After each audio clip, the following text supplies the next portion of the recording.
Afternoon, everyone.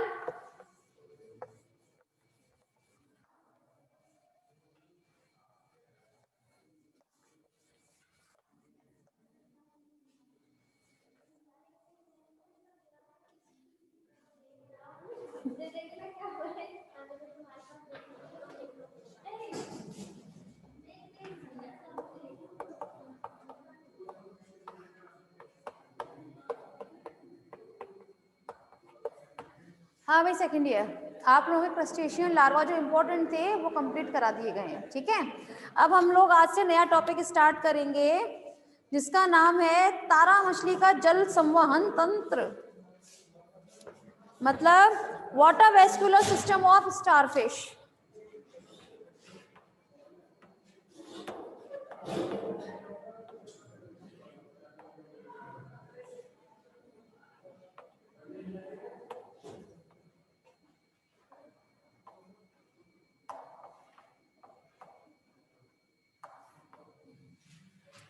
ठीक है, तो आज से आप लोगों का स्टार्ट होने वाला है स्टारफिश में जल संवहन तंत्र। ठीक है, जल संवहन तंत्र की जब हम लोग बात करते हैं क्लास, तो इसके कुछ कंपोनेंट्स होते हैं, कुछ घटक होते हैं, यानी कि जल संवहन तंत्र में ये कुछ भागों से मिलकर बना होता है। कौन कौन से होंगे?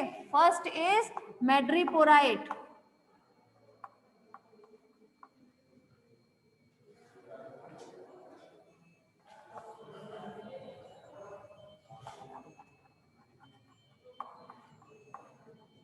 मैड्रीपोराइट, stone canal, ring canal,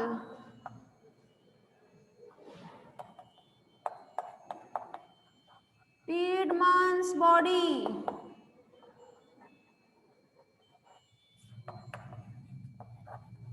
radial canal,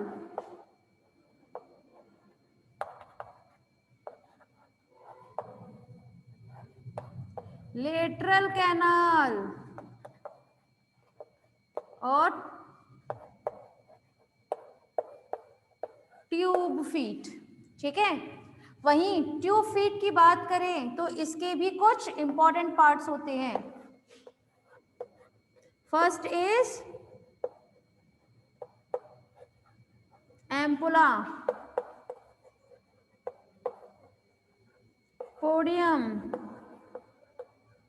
sucker, etcetera. ठीक है, तो कहने की बात यह है कि अब हम वाटर वेस्कुलर सिस्टम में इन सभी के बारे में बात करेंगे। ठीक है, वन बाय वन। आप लोग जानते हैं स्टारफिश, स्टारफिश की भाई वो क्या है क्लासिफिकेशन बताएं? फाइलम, स्टारफिश किस फाइलम में आता है?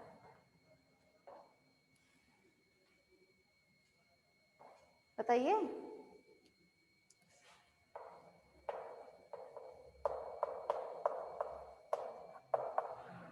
इकाइनोडर्मेटा, वर्ग,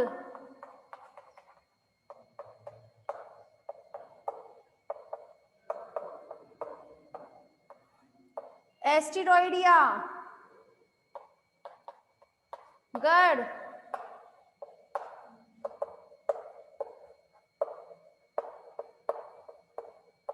फोर्सिपुलेटा,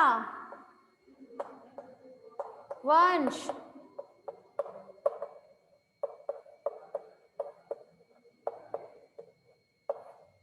एस्टीरियाज। यही होता है ना इसका क्लासिफिकेशन की। अगर हम लोग बात करें क्लास, तो पहले हम इसके क्लासिफिकेशन की बात कर लेते हैं, इसका वर्गीकरण। इसे हम फाइलम इकाइनोडर्मेटा में क्यों रखते हैं? कोई खासियत इसकी इकाइनोडर्मेटा में रखने के लिए?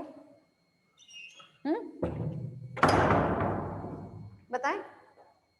देखिए क्लास, जब हम लोग बात करें इकाइनोडर्मेटा की, तो इस वर्ड को, इस शब्द को मैं बीच में से दो भागों में विभक्त करती हूँ, तो दो शब्द देखने को मिलेंगे, इकाइनो और डर्मेटा। ठीक है, तो इकाइनोडर्मेटा का मतलब होता है, इकाइनो मतलब होगा आपके स्पाइन,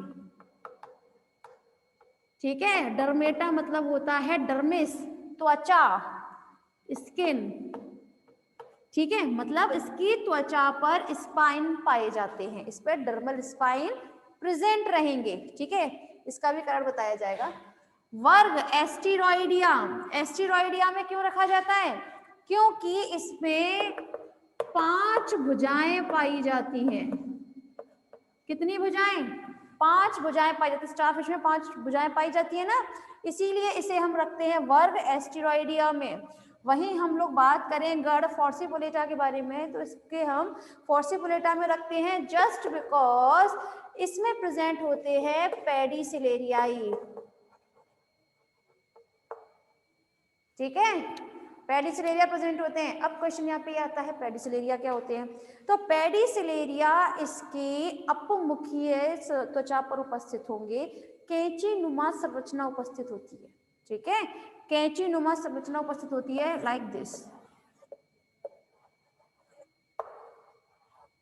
ठीक है, इस टाइप से ये, जिनका फंक्शन क्या होता है, ये इसकी किसी भी आर्म पर से, आप लोग जानते हैं एकाइनोडर्मेटा के सभी सदस्य समुद्री होते हैं, ठीक है, समुद्र में निवास करते हैं, तो ऑब्वियसली सी बात है कि इनके शरीर पर कोई ना किसी प्रकार की गंदगी लगती रहती है, एल्गी, फंजाई या और भी डायटम्स इनके शरीर चिपक जाते हैं, तो ये अपने त्वचा की सफाई जो है वो इन्हीं पेडिसिलेरिया की मदद से करती है। ये कैंची नुमा संरचना होती है जो इसको इस तरह से इसकी सभी आर्म पर, सभी भुजाओं पर से उसको हटाती है, तो इनका काम जो है वो सफाई करना होता है, ठीक है। बाकी और भी इनके फंक्शन होते हैं, बाकी इसमें डर्मल ब्रैंकियाई प्रेजेंट होते हैं जिनका काम क्या होता है, श्वसन में मदद करते हैं। ये चीज आपको श्वसन में बताई गई थी जब आपने वो पढ़ा होगा स्टारफिश में श्वसन, ठीक है, रेस्पिरेशन, उसमें बताई गई थी कि डर्मल पेपिला के द्वारा उसमें श्वसन होता है, ठीक है। खैर दूसरी बात, अब बात कर लेते हैं, हाँ, फॉर्सिपुलेटा के बारे में समझ में आया इसमें क्यों रखते हैं, क्योंकि इसे पेडिसिलेरिया प्रेजेंट होता है। अब एक बात और खास बता देते हैं कि आप लोगों ने देखा होगा, ये रफ कर देते हैं यहाँ से, स्टारफिश की जब हम लोग बात करते हैं क्लास, तो स्टारफिश जो है उसमें 5 भुजाएं पाई जाती हैं, ठीक है, जिनमें 2 भुजाओं के बीच उपस्थित होता है मैड्रिपोराइट, ठीक है। अभी इन सब के बारे में बात चलेगी ना 1 बाय 1, तब और क्लियर किया जाएगा, ठीक है। अभी थोड़ा सा एकाइनोडर्मेटा के बारे में समझ लीजिए। आप जानते हैं स्टारफिश की जो अपमुखीय सतह होती है, 2 मुख होते हैं इसके, एक मुखीय ओरल सरफेस, एक अपमुखीय एबोरल सरफेस। जैसे सपोज कीजिए एक ये आपकी स्टारफिश है, ठीक है, इस पर इसका ये मुख उपस्थित है, ठीक है, तो ये कौन सा सरफेस हो गया, ये सतह हो गई आपकी ओरल सरफेस, मतलब मुखीय सतह, ठीक है, जिस पर इसका मुख उपस्थित है। इसकी विपरीत दिशा में इस तरफ इसका गुदा उपस्थित होगी, ठीक है, यानी कि मुख की विपरीत वाला सतह जो है उसे हम कहते हैं इसका एबोरल सरफेस, मतलब अपमुखीय सतह। समझ में आया, मुखीय और अपमुखीय। तो हम स्पाइन की बात करें या ट्यूब फीट की बात करें तो वो इसके अपमुखीय सतह पर लगे रहते हैं, ठीक है। तो चलिए बात कर लेते हैं, ये है इसमें उपस्थित कुछ कंटिकाएं, जिसकी वजह से इसका शरीर थोड़ा कंटिका युक्त लगता है ना। आपने थोड़ा बहुत तो देखा ही होगा, इसकी स्पेसिमेन वगैरह दिखाते हैं जब, स्पेसिमेन तो देखा ही होगा ना आप लोगों ने स्टारफिश का, नहीं देखा? कोई बात नहीं, प्रैक्टिकल करवाया जाएगा, आप लोगों को जरूर दिखाई जाएगी इस बार। चलिए बात कर लेते हैं हम, ये स्पाइन जो है, ये स्पाइन इसके अपमुखीय सतह पर मौजूद है, ठीक है, जो इसका कंकाल का निर्माण करते हैं। किसका निर्माण करते हैं? कंकाल का निर्माण करते हैं। अब मुझे बताइए ये कंकाल कौन सा है, अंतः कंकाल, बाह्य कंकाल? ये स्पाइन जो है, कंटिकान है जो ये इसके शरीर पर एक कंकाल का आवरण बनाया हुआ है, तो ये बाह्य कंकाल है, अंतः कंकाल है? मैम ये क्या आया है? स्पेसिमेन, हाँ मैम, मैम क्या आया दिखाइए तो सही ऊपर से, देखा था मैम स्पेसिमेन, ओके, हाँ भाई, जिसने भी स्पेसिमेन देखा होगा ना वो बहुत अच्छे से समझ सकता है कि इस पर स्पाइन कंटिका युक्त इसकी सतह दिखती है हमें, है ना। चलिए बताइए मुझे, मेरा एक क्वेश्चन था, मैं तो क्वेश्चन भूल गई, क्या था? हाँ, ये अंतः कंकाल है कि बाह्य कंकाल? देखिए क्लास, पहली बात, ये कंटिका जो है वो इसका अंतः कंकाल बनाती है, ठीक है? ये अंतः कंकाल है, बाह्य कंकाल नहीं है। जनरली हम लोग क्या बताते हैं, अंतः कंकाल और बाह्य कंकाल में क्या डिफरेंस बताते हैं? शरीर के अंदर उपस्थित कंकाल को अंतः कंकाल और शरीर के बाहर उपस्थित कंकाल को बाह्य कंकाल, यही बताया जाता है। लेकिन ये ऐसा अंतः कंकाल है जो शरीर के बाहर उपस्थित है। क्यों? मेरा सवाल है कि मैं ये शरीर के बाहर उपस्थित है तो उसको अंतः कंकाल क्यों बता रही हूँ? कोई तो रीजन होगा। एक्चुअली यहाँ पर जो हम अंतः कंकाल और बाह्य कंकाल में अंतर करते हैं ना, वो अंतर होता है इनकी उत्पत्ति के आधार पर, कि ऐसा कंकाल जो किसी अलग जगह से उसकी उत्पत्ति होती है उसे हम ये बोलते हैं, और इनकी उत्पत्ति के आधार पर ही हम इन्हें एक्टोडर्म और एंडोडर्म से बोलते हैं। कैसे? जब हम लोग बात करें आपकी एक्सोस्केलेटन की, चलो हम पहले एक्सोस्केलेटन की बात कर लेते हैं, मतलब बाह्य कंकाल के बारे में, ठीक है? तो एक्सोस्केलेटन का निर्माण जो है, यानी कि इसकी उत्पत्ति जो है, वो भ्रूणीय एक्टोडर्म से हुआ करती है। किससे होती है?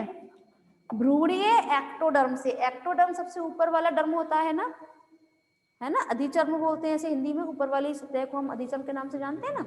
तो यहाँ पर एक्टोडर्म से निर्माण होने वाले कंकाल को हम एक्सोस्केलेटन बोलते हैं, क्योंकि ये जब एक्टोडर्म निर्माण करेगा कंकाल का तो वो हमेशा शरीर के बाहर उपस्थित होगा, ठीक है? अब हम बात कर लेते हैं अपने एंडोस्केलेटन के बारे में। एंडोस्केलेटन मतलब अंतः कंकाल। तो अंतः कंकाल की उत्पत्ति जो है वो हमेशा भ्रूणीय मीसोडर्म से होती है। किससे होती है? मीसोडर्म से। तो मीसोडर्म के आधार पर ही इसे हम क्या बोलते हैं? एंडोस्केलेटन, ठीक है? तो ये जो स्पाइन्स आप देख रहे हैं ना, इनकी उत्पत्ति इसके भ्रूणीय मीसोडर्म से हुई है, ठीक है ना? भले ये शरीर के ऊपर की तरफ है, लेकिन इनकी उत्पत्ति जो है हमेशा मीसोडर्म से हुई है, इसीलिए मैंने क्या बोलते हैं? अंतः कंकाल, ठीक है? तो ये स्पाइन किसका निर्माण कर रहे हैं? इसमें अंतः कंकाल का निर्माण कर रहे हैं। अब समझ में आया अंतः कंकाल क्यों बताया गया इसको? क्लियर है? चलिए अब एक काम करते हैं क्लास, इस सभी भुजाओं को थोड़ा सा डाइसेक्ट कर देते हैं। डाइसेक्ट समझते हैं ना? एटॉप्सी कर देते हैं इनकी अब हम, ठीक है? तब देखते हैं कि अब हमें इसका जल संवहन तंत्र कैसा दिखाई देगा, और उसमें ये सभी जितने भी आपको यहाँ पार्ट्स दिखाए गए ना, भाग, वो किस तरह से हमें दिखाई देंगे। चलिए बात कर लेते हैं हम लोग।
हाँ भाई, यहाँ अब हम लोग बात कर लेते हैं आपकी, ठीक है।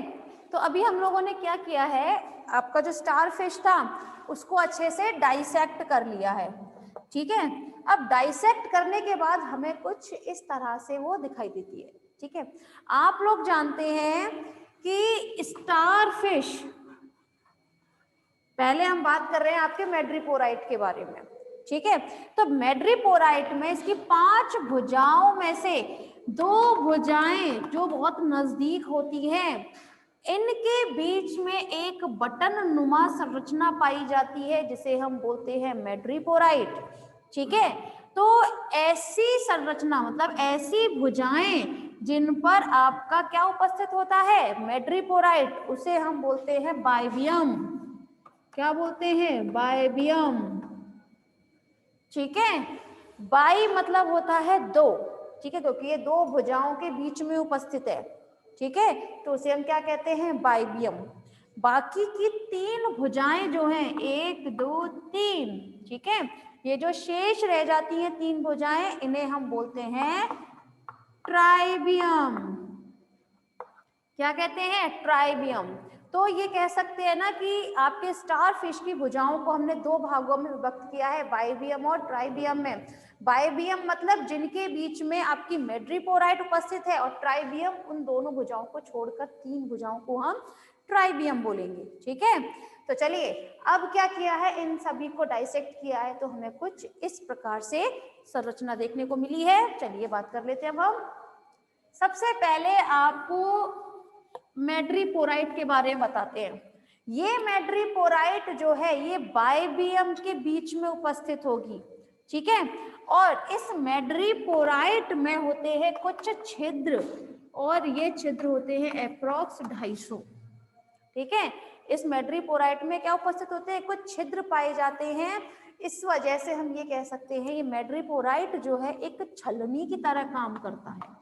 किस तरह काम करता है, एक छलनी की तरह काम करता है, क्योंकि इनमें से होते हुए जब जल अंदर की तरफ जाएगा ना मैड्रीपोराइट से, जब तो ये जल इन 250 छिद्रों में को पार करते हुए जाएगा, ठीक है। तो ये छलनी की तरह काम करता है। छलनी सभी जानते हैं छलनी क्या होती है, ठीक है। तो उसमें तो पोर्स प्रेजेंट होते हैं छलनी में भी। तो सिमिलरली आपका मैड्रीपोराइट एक छलनी की तरह काम करेगा, जिसकी एक भुजा जो है वो किससे जुड़ी हुई रहती है, आपकी इस स्टोन कैनाल से जुड़ी हुई रहती है। ये देख रहे हैं ये संरचना, ये है आपकी स्टोन कैनाल, ठीक है। तो अब हम लोग बात करते हैं स्टोन कैनाल के बारे में। तो ये स्टोन कैनाल को हम स्टोन कैनाल इसलिए कहते हैं क्योंकि आप लोग जानते हैं एकाइनोडर्मेटा के सभी सदस्य समुद्री हैं, ठीक है, समुद्र में निवास करने वाले जंतु हैं। तो समुद्र में रहने की वजह से इस स्टोन कैनाल पर कैल्शियम का एक आवरण चढ़ने लगता है, यानी कि इस स्टोन कैनाल पर एक ऐसी नाल होती है जिस पर कैल्शियम जो है वो जमा होने लगता है, ठीक है। तो ये थोड़ा सा हार्ड हो जाता है उस कैल्शियम की वजह से, इसीलिए हम उसको किस नाम से जानते हैं, स्टोन कैनाल के नाम से जानेंगे, ठीक है। सॉरी। अब ये स्टोन कैनाल जो है ये कहाँ जाकर मिलती है, इस रिंग कैनाल से। किससे जाकर मिलती है, इस रिंग कैनाल से जाकर मिलेगी। रिंग देख रहे हैं आप लोग, ये रिंग कैनाल जो है वो आपकी स्टार फिश की 5 भुजाओं के बीच में उपस्थित होगी, जिस पर कुछ संरचनाएं पाई जाती हैं, ठीक है। जिसके हम बात करें, फर्स्ट इज टीडमांस बॉडी। तो ये टीडमांस बॉडी जो है ये अंदर की तरफ कुछ फोल्डेड संरचना होती है, ठीक है, जिसका काम क्या होगा, जिसका काम होता है वाटर वेस्कुलर सिस्टम में जल को थोड़ा सा नियमन करना, ठीक है। वहीं हम बात करें अगर इस पर कुछ और संरचना भी उपस्थित होती है स्टोन कैनाल पर, आई मीन टू से रिंग कैनाल पर, जिसका नाम है पॉलियन वेसिकल। ये पॉलियन वेसिकल जो है ये नंबर में होती है अप्रोक्स 5, ठीक है, 5 भुजाएं हैं, तो हर एक पर एक एक आपकी पॉलियन वेसिकल पाई जाएगी। और ये पॉलियन वेसिकल जो है ये थैलेनुमा संरचना होती है, ठीक है, जिसका काम क्या होता है, ये अपने अंदर जल को संचित करके रखती है, कलेक्ट करके रखती है, और साथ में ये जल का नियमन करती है। क्या करती है, जल का नियमन करती है ये, ठीक है। वहीं अब यहाँ बात हो चुकी है आपकी पॉलियन वेसिकल के बारे में और आपकी और संरचनाएं जो थी टीडमांस बॉडी, ठीक है। अब ये रिंग कैनाल जो है ये अंदर की तरफ किससे मिलती है, ये अगर मैं यहाँ से ही हटा दूं, ठीक है, तो देखिए, तो ये रिंग कैनाल खुलती है रेडियल कैनाल में जाकर, ठीक है। अब ये रेडियल कैनाल की बात करते हैं हम लोग, अरियनाल। तो ये रेडियल कैनाल जो होती है क्लास, ये जो है इसमें से जल होते हुए कहाँ जाएगा, आपके रेडियल कैनाल में, ठीक है। ये रेडियल कैनाल आगे की तरफ कहाँ खुलेगी, आपकी इसमें लेटरल कैनाल में। अच्छा, ये रफ कर देते हैं हम, ठीक है। वाटर वेस्कुलर सिस्टम जो होता है ये किसमें मदद करता है, वाटर वेस्कुलर तो है ही, साथ में अगर हम बात करें तो उसमें गमन में भी मदद करता है। वाटर वेस्कुलर सिस्टम जो है वो किसमें मदद करेगा, इसके ट्यूब फीट वगैरह, इसके नालपात जो है वो गमन में मदद करते हैं ना, इसलिए तो हम गमनांग के तौर पर बोलते हैं कि गमनांग है ये। चलिए अब क्या करते हैं, इतने पोर्शन को यहाँ से उठाते हैं,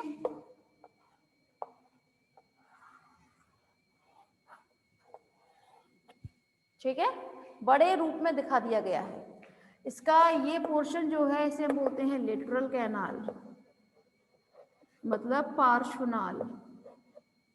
this is a ampulla, this is a podium, this is a sucker, ठीक है। सकर को हिंदी में हम चूषक के नाम से जानेंगे। अब जल जो है सोचिएगा, यहाँ पर हम डायरेक्ट बात करें, गमनांग के बारे में बताया जाएगा। जल आपका मैड्रिपोराइट में गया, मैड्रिपोराइट में छिद्रों से छन कर कहाँ जाएगा, स्टोन कैनाल, स्टोन कैनाल से रिंग कैनाल, रिंग कैनाल से रेडियल कैनाल, रेडियल कैनाल से लेटरल कैनाल, ठीक है। अभी ये लेटरल कैनाल से होता हुआ जल कहाँ जाएगा, इस एम्पुला में, ठीक है। अच्छा, एम्पुला और इस लेटरल कैनाल इन दोनों के बीच में एक कपाट उपस्थित होता है, कपाट मतलब एक वॉल्व पाया जाता है, ठीक है। इस वॉल्व का काम क्या होता है कि जल जब एम्पुला में प्रवेश करेगा लेटरल कैनाल से होते हुए, तो जैसे ही जल इसमें प्रवेश करता है ये बंद हो जाएगा कपाट, ठीक है, जिससे ये जल जो है पीछे की तरफ ना लौट जाए, ठीक है। इसलिए ये वॉल्व जो है ये क्या हो जाएगा, बंद हो जाएगा। अब जल कहाँ आ चुका है, आपके एम्पुला में, एम्पुला में संकुचन होगा, ठीक है। जैसे ही ये एम्पुला ये इसमें पानी भरता है संकुचन होगा, संकुचन की वजह से इसका जल कहाँ जाएगा, इस पोडियम में जाएगा, ठीक है। ये पोडियम जो है वो कैसी संरचना होती है, थोड़ी नलिकाकार संरचना होती है, ठीक है। जल अब आपका कहाँ आ चुका है, पोडियम में। पोडियम में जैसे ही जल आएगा तो इसका साइज थोड़ा सा बहुत बहुत बहुत कम थोड़ा सा इंक्रीज कर जाएगा, बढ़ जाएगा, ठीक है। जैसे ही पोडियम का थोड़ा सा साइज इंक्रीज करता है वैसे ही पोडियम पे क्या करेगा, ये पोडियम पर दबाव पड़ेगा। भाई इतना जल अगर पोडियम पे जा रहा है तो एम्पुला इस पर क्या डालता है, एक दबाव डालेगा, ठीक है। दबाव जैसे ही पोडियम पर पड़ता है वैसे ही ये दबाव किस पर डालेगा, सबसे नीचे की तरफ की संरचना पर, चूषक पर, सकर पर, ठीक है। अच्छा, सकर तक समझ में आया, दबाव पड़ा तब समझ में आया, क्लियर। देखिए इसी में मैं इसका वाटर वेस्कुलर सिस्टम का जो एक मेन पार्ट होता है गमन, ये मैंने आपको स्टार्टिंग में भी बताया था एक बार, जब गमन लोकोमोशन कराया जाता है उस वक्त बताया गया था। एक बार फिर बता देती हूँ, यहाँ ध्यान दीजिएगा, क्योंकि वाटर वेस्कुलर सिस्टम से जुड़ा हुआ है वो भी, ठीक है ना। जल आपका इस तरह से गया था, मैड्रीपोराइट, cistron canal, ring canal, radial canal, lateral canal, ठीक है। यहां तक पहुंचने के बाद लेटरल कैनाल से जैसे ही जल आपके एम्पुला में जाता है, गमन में बताया जा रहा है क्लास। अब गमन के लिए स्टार फिश जिस भी दिशा में गमन करना चाहती है, अपनी एक भुजा को उसी डायरेक्शन में मूव करा देगी। आप लोग जानते हैं कि इसमें 5 भुजाएं होती हैं, तो वो किसी भी डायरेक्शन में घुमा सकती है, किसी भी डायरेक्शन में चल सकती है वो अपनी, ठीक है ना, क्योंकि उसके पास 5 भुजाएं हैं इसलिए। तो आप कह सकते हैं जिस भी डायरेक्शन में वो जाना चाहती है, अपनी भुजा को वो इस तरह से उस किसी भी आधार से चिपका देगी। अभी चिपकना जो है ना, जिस आधार पर चिपकेगी, ठीक है, अब वो किस तरह से करता है काम, चिपकती किस तरह से, ठीक है। तो इसीलिए बताया गया है आपका जल संवहन तंत्र कि चिपकने के लिए वो क्या करेगी। पहले जल आपके मैड्रीपोराइट से, ये पूरा सिस्टम समझ में आया था आप लोगों को। यहाँ पर एम्पुला में जैसे ही जल कहाँ जाएगा, पोडियम पर, पोडियम पर एक दबाव पड़ेगा, ये दबाव पोडियम किस पर डाल देगा, शक्कर पर, ठीक है। अच्छा, आप लोगों ने देखा होगा, नींद आ रही है, आप लोगों ने देखा होगा क्लास, बच्चे की पिस्टल देखिए जिसमें आगे की तरफ कुप्पी सी लगी रहती है, जिसको बच्चे बहुत शौक से चलाते हैं, किसी के माथे पर चिपका देंगे, दीवार पर एक कुप्पी सी लगा देते हैं अजीब सी, आगे की तरफ वो पता नहीं क्या अजीब सा फिक्स करके उसको ट्रिक करते हैं जब, है ना, देखिए सबने देखिए। कभी सोचा है मैम इस बुक को पढ़ने का सही क्रम क्या है? बेटा इसके बारे में मैं अभी बाद में अभी बताती हूँ, ठीक है, बस 2 मिनट रुक जाओ, बस 2 मिनट। तो मैं बात कर रही थी आप लोगों से डायरेक्ट उस पिस्टल के बारे में, ठीक है। आपने कभी सोचा है वो चिपकता क्यों है किसी भी माथे से या फिर किसी भी वॉल पर चिपक क्यों जाता है? एक्चुअली उसका जो शेप देखा है कभी भी, वो कुछ इस टाइप की होती है पिस्टल, है ना, इसी टाइप की तो दिखती है ना, जो आगे की तरफ लगा देते हैं जो चिपक जाता है। तो जब वो किसी भी आधार से चिपकता है ना, सपोज कीजिए इस पर आकर चिपकेगा ना, तो जब वो इस डायरेक्शन से आएगा तो ये जो इसकी नलिका होती है इसमें, ठीक है, यहाँ पर और यहाँ जो वायु होती है, ये एक दूसरे से बहुत फोर्सफुली इस तरह से जुड़ जाती है। जुड़ने का मतलब है यहाँ दबाव पड़ता है इसकी वायु पर, जिसकी वजह से चिपकी रह जाती है किसी की, ठीक है। यहाँ पर शक्कर की तरह काम करेगा, ये जो हिस्सा है ये शक्कर की तरह काम करता है हमेशा, ठीक है ना, चिपक जाता है जिसकी वजह से। अब वही चीज आपके यहाँ पर शक्कर पे काम आती है, जो चीज आपने यहाँ सीखी ना, सेम। जब दबाव आपके पोडियम पे पड़ा था, पोडियम से होते हुए कहाँ जाएगा, शक्कर पर, शक्कर पर दबाव पड़ते ही ये शक्कर जो है चूषक की तरह काम करेगा, किसी भी आधार से चिपक जाएगा। ये चिपका किसकी वजह से था, अपने इस पर पड़ने वाले दबाव की वजह से, ठीक है। अब रुकते हैं, सपोज कीजिए ये इस तरह डायरेक्शन में आगे बढ़ी थी, ठीक है। अब इसको एक बार और आगे चलना है, मतलब अब इसको एक बार और इस तरह अपनी भुजा को आगे रखना है, तभी क्या करेगी, अपनी इस तरह तो उसने रख ही लिया, अब इसको फिर से इसी तरह करना है, तो अपनी एक भुजा को फिर से आगे करेगी। तब क्या होगा, अब इसने अपनी दूसरी भुजा को जब आगे किया, तब ये सारा जल जो बाकी में था ना, अब ये सब होते हुए रिंग कैनाल से होते हुए उस वाली भुजा में जाएगा जिसमें अब उसको आगे बढ़ाया उसने, ठीक है। पहले एक भुजा को बढ़ाया था, फिर जब वो दूसरी भुजा को बढ़ाएगा, ठीक है ना, स्टारफिश, तब ये इसका समस्त जल उस वाली भुजा में ट्रांसफर होगा, ठीक है। मैड्रीपोराइट भी उसमें हेल्प करेगा। अच्छा, अब रुको, जब उसने अपनी दूसरी भुजा आगे बढ़ाई है तो जाहिर सी बात है इस पे जो जल था वो बाहर की तरफ तो ही जाएगा। अब यही तो बताया, इनमें से होता हुआ जल उस वाली भुजा में जाएगा जिसको उसने आगे बढ़ाया था, ठीक है। तो अभी कैसे जाएगा, कपाट खुले, यहाँ के कपाट खुल गए, इसके खुलते ही शक्कर पर जो दबाव था ऑब्वियस सी बात है वो कम हो जाएगा, क्योंकि यहाँ से जल जो है वो पीछे की ओर लौट सकता है, ठीक है। तो मतलब शक्कर से पोडियम, पोडियम से एम्पुला पहुंचा जल, और यहाँ के कपाट खुल चुके हैं ना, तो यहाँ से लेटरल कैनाल में फिर चला गया, ठीक है, लेटरल कैनाल से रेडियल कैनाल में गया, फिर तो खैर अपना है ये कैनाल पर, ठीक है। तो अब जैसे ही यहाँ से जल पोडियम और एम्पुला में गया तो ऑब्वियसली सी बात है यहाँ पर पड़ने वाला दबाव जो था वो क्या हो गया, वो कम हो गया। कम होते ही ये शक्कर जो था, चूषक जो था, इसने क्या किया, अपने आधार को छोड़ दिया। भाई ये चिपका था ना, किसी भी आधार से दबाव की वजह से चिपका था, अब दबाव भी नहीं है तो ऑब्वियस सी बात है ये अपने आधार को छोड़ ही देगा ये, ठीक है। तो इसीलिए ये अपना इजीली मूव कर लेती है कोई भी स्टारफिश, ठीक है ना। तो गमन करने के लिए ट्यूब फीट बहुत बहुत बहुत इंपॉर्टेंट रोल प्ले करते हैं इसमें, ठीक है। समझ में आया सभी स्टूडेंट्स को, ये क्लियर है, कोई परेशानी नहीं। सेकेंड ईयर आप लोग जरा रिजॉइन कीजिए प्लीज। अच्छा सौरभ, मैं बात करती हूँ बेटा अभी।